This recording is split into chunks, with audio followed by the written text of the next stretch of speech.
So our topic was the rise of Trujillo, and in this group, it was me, Israel, and Luis.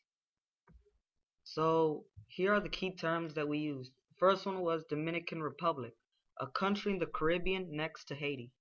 The next key term was U.S. occupation, when U.S. goes to another country for its own benefit. The third one was military rule, when the military is in charge of its own country. The next one is dictatorship, absolute power given to one person over a country. And the last one is coup d'etat, quick overthrow of the government. Alright. So the first slide talks about Trujillo's background. So Trujillo, he was born in 1891 in San Cristobal, Dominican Republic. He was born into a lower middle class, which means he wasn't the richest, neither the poorest. So he had what he needed, but he wasn't rich enough to have his own education. So Trujillo, he didn't go to school, and he didn't really know anything about like how to write and read until he was older.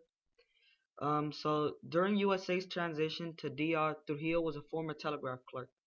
So there you can see that Trujillo, he didn't really have a good job during his during USA's like getting an idea of what they want to do with DR. So Trujillo, he was as you can see, he didn't really have that much money. Next we see that in 1960, that's when the US, they sent their Marines to help protect the Dominican Republic and train people like Trujillo. So during that time is when USA, they sent their Marines to supposedly protect the DR, which they didn't really mean to for they didn't really care about DR. I mean, they just cared about their goods. So during that time, Trujillo, he was able to rise because of his ranks into a commander in 1925. And here we have an image of a place in Dominican Republic um, where you can see that the people there, they aren't rich, but they aren't poor. The houses, they don't really look too nice, but of course there's worse. So the next slide talks about the U.S. interest in the Dominican Republic. So at the beginning of the 1900s, America got interested in sugar canes from the DR. So in the first slide, we were able to see that the USA, they wanted to go to DR to protect them, but it was basically just a way for them to get closer to their goods, which were the sugar canes. So the Dominican Republic, um, they had their one of their main goods was the sugar canes. The Americans, they wanted to have that, so they said that they would protect the Dominican Republic, um, so they could gain their goods. So the U.S. government arrived to the DR in 1960. The U.S. went to protect and train the DR so they would gain control over the sugar industries to Trujillo. So they used Trujillo so they could control him easily, and that way they would get the sugar canes. Um, while Trujillo, he was of course in charge of the military, and he later on he gained a better position. But here I have an image of the sugar canes in the Dominican Republic. It's basically just showing a field of sugar canes, which was what USA was interested in having. The third slide is about the impact of U.S. on Dominican Republic.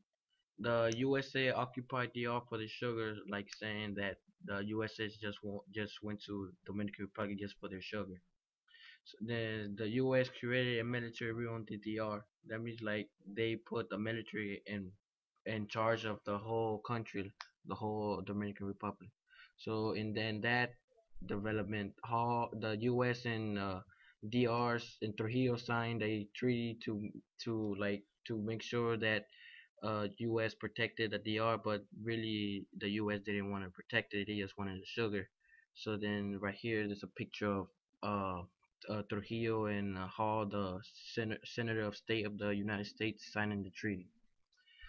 The final slide is about treaty assassination to power once the U.S. So that means he became head of the military. So that means that he was the head of the whole country by himself in control of the military war. So he ran everything. The U was supported by the U.S., but the not supported because U.S. wasn't really interested in the DR. They were just interested in their goods like sugar. They launched the coup d'état on Jairo Veracruz. So then that the coup d'etat means that quick overthrow of the government. So Trujillo kicked out Harcio Veracruz for he can be in charge. So he got a picture of the DR military getting ready for battle. And that's how he became a dictator of the DR. But at the end, of course, he was kicked out because he was a really bad leader.